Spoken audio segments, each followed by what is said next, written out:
Page number 167 संस्थान परगना काश्तकारी अधिनियम। संस्थान परगना काश्तकारी अधिनियम 1949 निम्न में से किस जिले में लागू नहीं होता है? जामताड़ा, दुमका, देवघर, रांची। सही आंसर रांची। संस्थान परगना काश्तकारी अधिनियम 1949 के तहत कृषि वर्ष की परिभाषा के तहत शामिल है। पहला, जहां बंगाल साल चलता है वहां प्रथम वैशाख से प्रारंभ होने वाले वर्ष, या जहां फसली साल चलता है वहां प्रथम अश्विनी से प्रारंभ होने वाला वर्ष, या जहां कृषि प्रयोजन के लिए कोई अन्य वर्ष चलता है वही वर्ष। तो सही आंसर होगा उपरोक्त सभी। संथाल परगना काश्तकारी अधिनियम 1949 की धारा 5 के तहत किसी खास ग्राम के ग्राम प्रधान की नियुक्ति किसके द्वारा किया जाता है? ग्रामीणों द्वारा, गांव के मतदाताओं द्वारा, जिला के उपायुक्त द्वारा, राज्य सरकार के किसी प्रतिनिधि द्वारा। तो आंसर होगा जिले के उपायुक्त द्वारा। संथाल परगना काश्तकारी अधिनियम 1949 के तहत किसी खास ग्राम के ग्राम प्रधान की नियुक्ति हेतु गांव के कितने रैयतों की सहमति आवश्यक है? 1/4, 1/3, 2/3, 50%। 2/3। 2/3।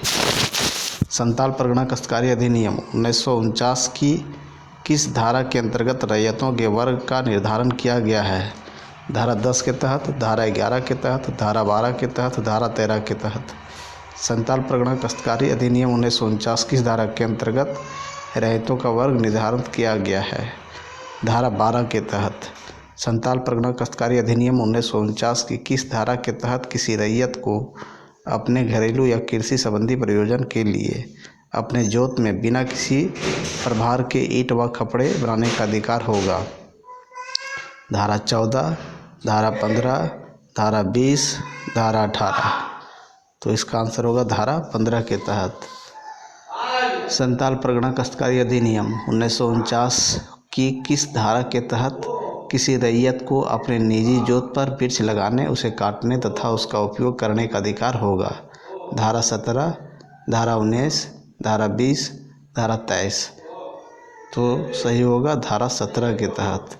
संथाल परगना काश्तकारी अधिनियम 1949 की किस धारा के तहत रैयती भूमि का विनिमय किया जा सकता है? धारा 18, धारा 20, धारा 21, धारा 22। तो सही आंसर होगा धारा 20 के तहत। संथाल परगना काश्तकारी अधिनियम 1949 की किस धारा के तहत किसी बंजर भूमि की बंदोबस्ती किए जाने का प्रावधान किया गया है? धारा 24, धारा 26, धारा 27। सही आंसर होगा धारा 27 के तहत। संथाल परगना काश्तकारी अधिनियम 1949 की किस धारा 33 के तहत कितने वर्षों के बंदोबस्त बंजर भूमि को आबाद नहीं किए जाने पर बंदोबस्ती रद्द की जा सकती है? 3 वर्ष, 5 वर्ष, 10 वर्ष, 15 वर्ष। तो सही आंसर होगा 5 वर्ष। संथाल परगना काश्तकारी अधिनियम 1949 की किस धारा के तहत किसी पहाड़ी गांव में बंजर भूमि का बंदोबस्त गैर पहाड़ी के साथ नहीं किया जा सकता है?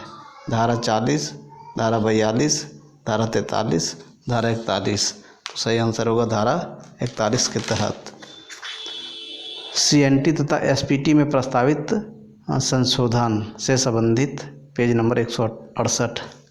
छोटा नागपुर काश्तकारी अधिनियम 1908 को धारा 49 में इनमें से क्या संशोधन प्रस्तावित किया गया था?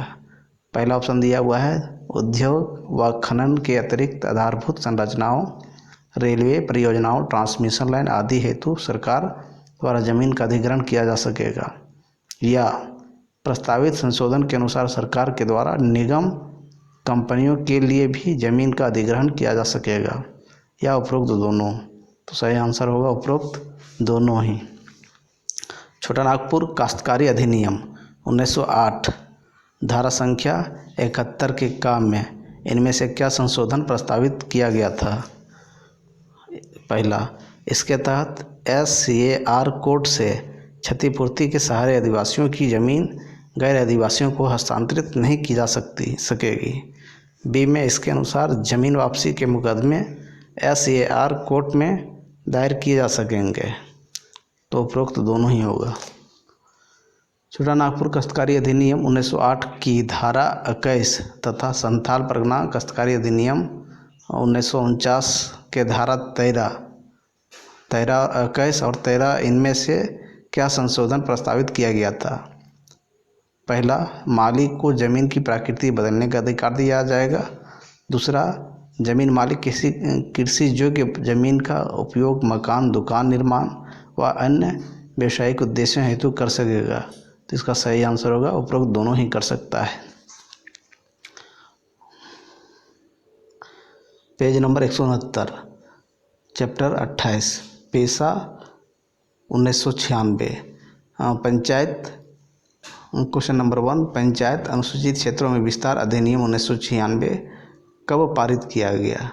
1990, 1992, 1996 या 2000? सही आंसर होगा 1996 में। पेशा कानून को कब लागू किया गया? पेशा कानून को 14 अगस्त 1995 में, 14 दिसंबर 1966 में, 25 जनवरी 1997 को, 27 अगस्त 1998 को। तो सही होगा 24 दिसंबर 1966 को पेशा कानून बनकर लागू किया गया। पेशा कानून का उद्देश्य निम्न में से किसको सशक्त बनाना है? ग्राम पंचायत, नगर पंचायत, ग्राम सभा, जिला परिषद? तो सही होगा ग्राम सभा को। पेशा कानून के तहत ग्राम सभा को निम्न में से कौन सा अधिकार प्रदान किया गया है? पेशा कानून के तहत ग्राम सभा को निम्न में से कौन सा अधिकार प्रदान किया गया है? ग्राम सभा स्थानीय योजनाओं एवं उसके स्रोतों पर नियंत्रण रख सकती है। दूसरा, ग्राम सभा सामाजिक संस्थाओं की गतिविधि पर नियंत्रण रख सकती है। उपरोक्त दोनों? तो सही आंसर होगा उपरोक्त दोनों। पेशा कानून के तहत ग्राम सभा को निम्न में से किस गतिविधि पर नियंत्रण का प्रावधान किया गया है? लघु वनोत्पाद, अनुसूचित जनजातियों के लिए दिए जाने वाले ऋण पर, या फिर मादक पदार्थों के विक्रय एवं सेवन पर, और डी में उपरोक्त सभी। तो उपरोक्त सभी। नाउ नेक्स्ट,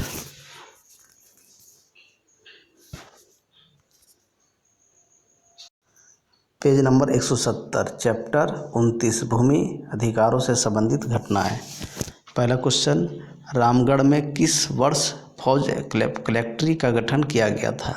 1765 में, 1772 में, 1780 में, 1793 में? सही आंसर होगा 1780 में रामगढ़ में फौज कलेक्ट्री का गठन किया गया। तिल का आंदोलन का प्रभाव इनमें से किस क्षेत्र में था? पलामू, कुल्हान, दक्षिणी छोटानागपुर या संथाल परगना? तो सही आंसर होगा संथाल परगना। झारखंड में अस्थाई बंदोबस्त प्रणाली की शुरुआत हुई थी 1790 में, 1793 में, 1797 में, 1800 में? तो अस्थाई बंदोबस्त प्रणाली की शुरुआत 1793 में हुआ था। जमींदारी पुलिस व्यवस्था की शुरुआत किस वर्ष की गई थी? 1800 में, 1806 में, 1815 में?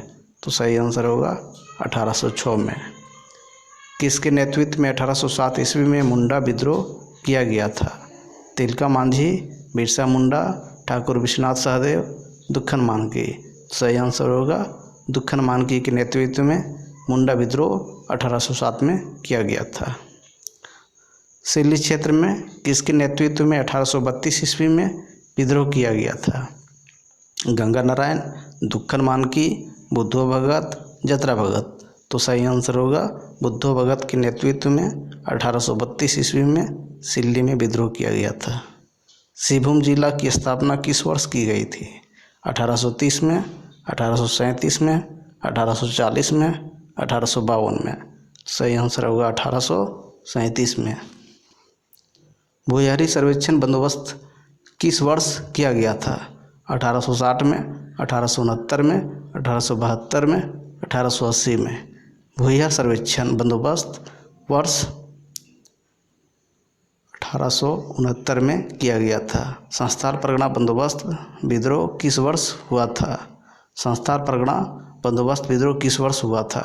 1860 में, 1869 में, 1872 में, 1880 में? तो इसका सही होगा 1872 में। लुइस एवं हाफमैन का किस वर्ष छोटा नागपुर क्षेत्र में आगमन हुआ था? 1880 में, 1885 में, 1890 में, 1900 में। तो सही आंसर होगा 1885 में। किस वर्ष छोटा नागपुर प्रतिनियुक्त अधिनियम को मान्यता प्रदान की गई थी? 1893 में, 1897 में, 1900, 1905 में। तो छोटा नागपुर प्रतिनियुक्ति अधिनियम को मान्यता वर्ष 1897 में प्रदान किया गया था। छोटा नागपुर काश्तकारी अधिनियम को किस वर्ष लागू किया गया था? 1901 में, 1908 में, 1940 में, 1949 में।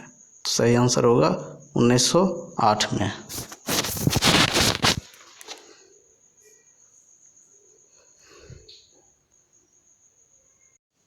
पेज नंबर 160, अध्याय 24, छोटा नागपुर भू धरती अधिनियम 1869। क्वेश्चन नंबर फर्स्ट, भू धरती को इनमें से किस नाम से जाना जाता है? बुतखेत से, डली कटारी से, पहनाई से, उपरोक्त सभी। तो इसका ये आंसर होगा उपरोक्त सभी। गाँव में पहनाई नामक भू धरती किसके लिए रखी जाती है? आम व्यक्तियों के लिए, मेहमानों के लिए, राजाओं के लिए, पहन या पुजारी के लिए। सही आंसर होगा पहन या पुजारी के लिए। गांव में महतोई नामक भूधरती किसके लिए रखी जाती है? गांव में महतोई नामक भूधरती किसके लिए रखी जाती है? आम व्यक्तियों के लिए, महतों के लिए, राजाओं के लिए, पहन या पुजारी के लिए।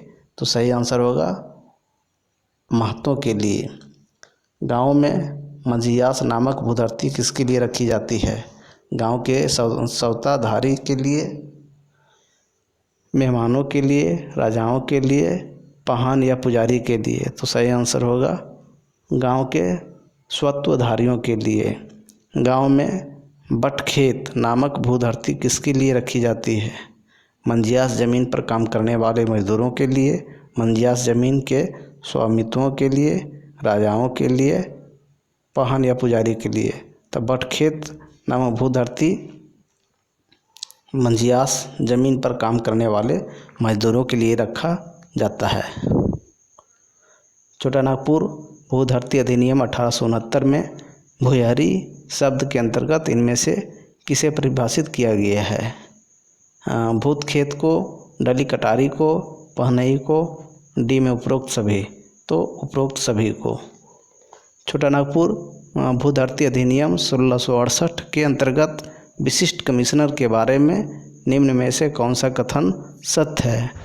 पहला, विशिष्ट कमिश्नर भूयहरी या मंझियास की श्रेणी में आने वाले ज़मीनों को रजिस्टर तैयार करेगा। दूसरा, यदि किसी भूयहरी या मंझियास ज़मीन पर किसी ने कब्जा कर लिया है तो विशिष्ट कमिश्नर उसे उसके वारिस को उसकी ज़मीन दिलवाएगा। सी में विशिष्ट कमिश्नर के निर्णय के विरुद्ध प्रमंडलीय आयुक्त के पास अपील की जा सकेगी। और डी में उपरोक्त सभी। तो उपरोक्त सभी। इस तरह से यह चैप्टर समाप्त होता है।